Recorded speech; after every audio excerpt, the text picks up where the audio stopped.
Hello, Seiiti Arata. Do you feel anxiety?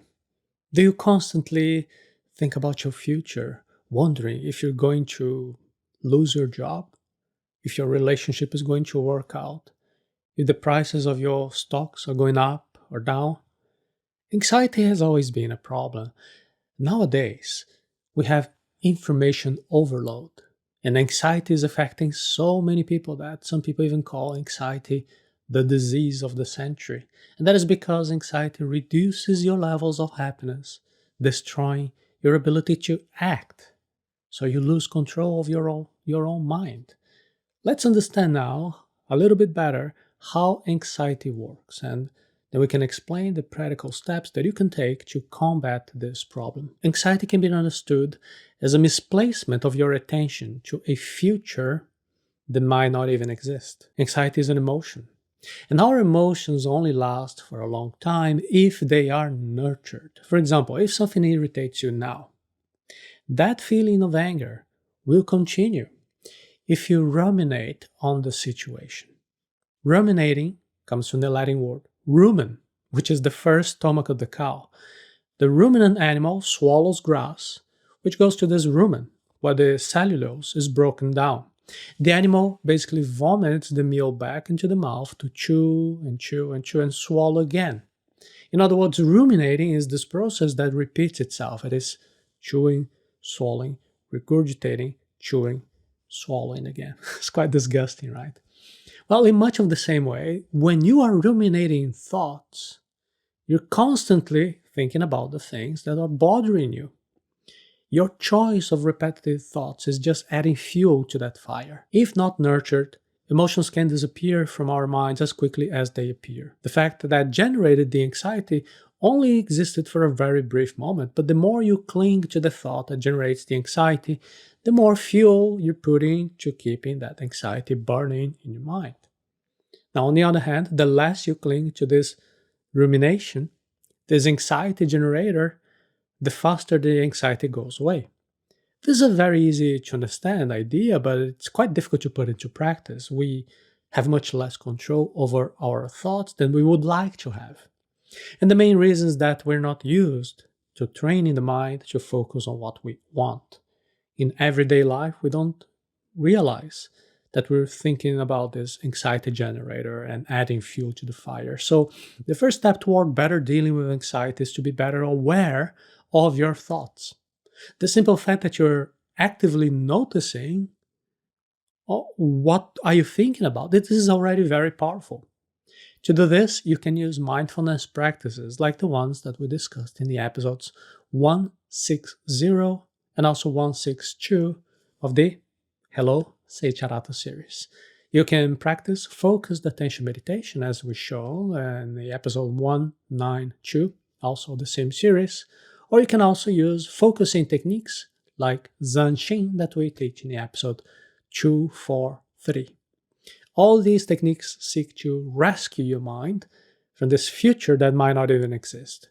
The goal is to bring back the mind back to the present moment, back to where you are right now. And when that happens, it's like the fuel of anxiety just runs out. And without fuel, the anxiety disappears from your mind as quickly as it appeared. To see how anxiety is meaningless, you can put your problems in perspective. Mark Twain said he faced big problems in life, most of which never happened. This sentence shows how impractical anxiety is. We are left suffering, thinking about a future that might not even happen. And even if it does, there is not much that we can do about it. So put the problems in perspective. This is a technique to get clarity on the disproportionate amount of time and space that anxiety is occupying in our minds. Think about any problem that causes you anxiety now. One exercise that you can try is to compare the size of this problem with other situations that you find even more overwhelming. I don't know, war, terminal illness, hunger, misery. The intention of this exercise is just to help you in dealing with the current situation that you have. Even if a problem seems huge to you, make an effort to look at the world from other people's perspectives. Somewhere in the world, there are people living life normally without worry. Others or maybe even thriving, laughing, having a good time. So, as chaotic as things might seem to you right now, remember there is a possibility of a different life. To reduce anxiety, get used to letting go control.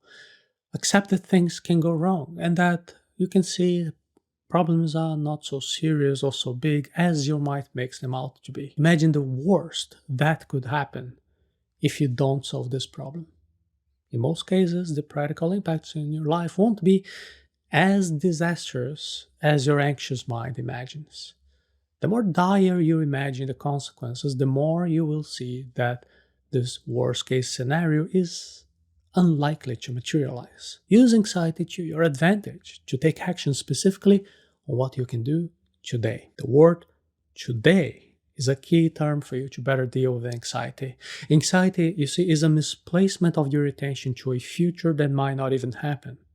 Therefore, bringing your thinking to the present moment, to today, this is essential.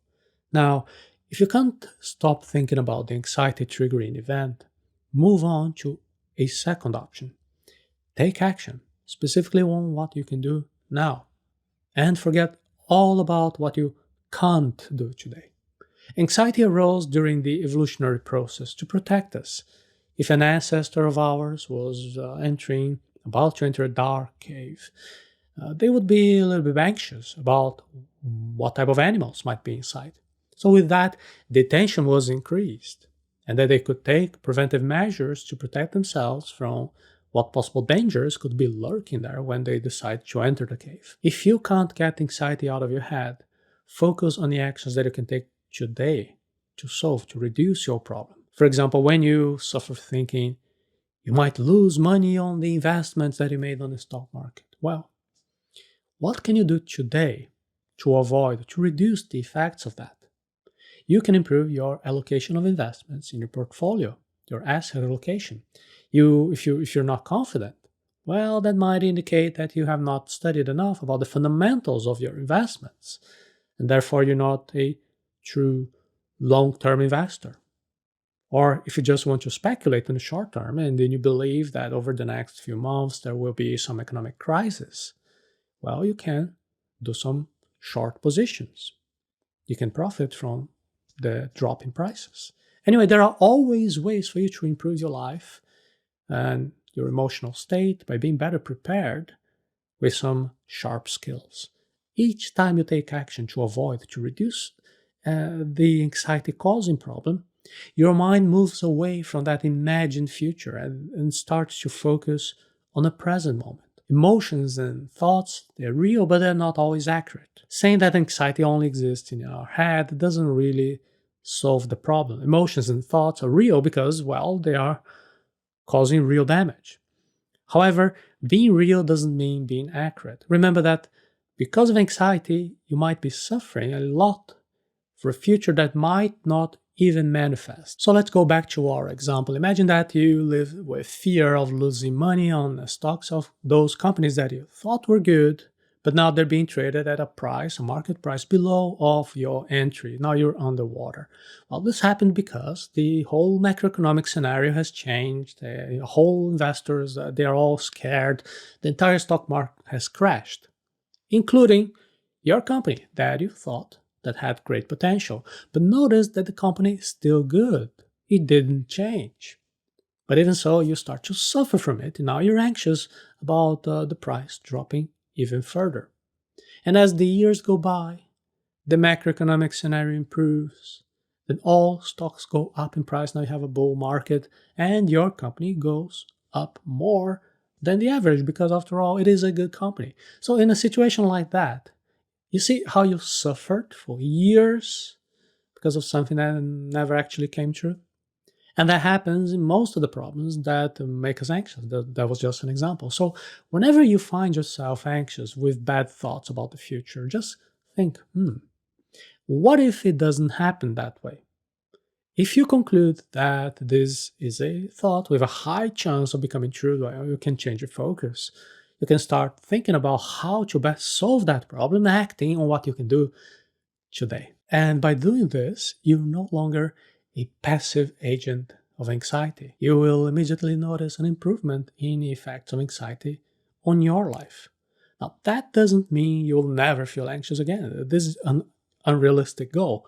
You don't have to completely get rid of anxiety. You just need to learn how to better deal with anxiety so then you can show who is in charge of your mind. Anxiety arises when your mind focuses on a future that might not even happen. Whenever you think about the future, you're fueling that anxiety. It grows inside of your mind. So to better deal with anxiety, you need to bring your mind and your actions to today. You can act on what you can and not think too much about what you can't do today, what you can't act on. To prevent anxiety from harming your level of happiness, you can use also other positive psychology techniques to become a happier, less anxious person. Therefore, I invite you now to try our happiness course right now by going to arata.se/happiness.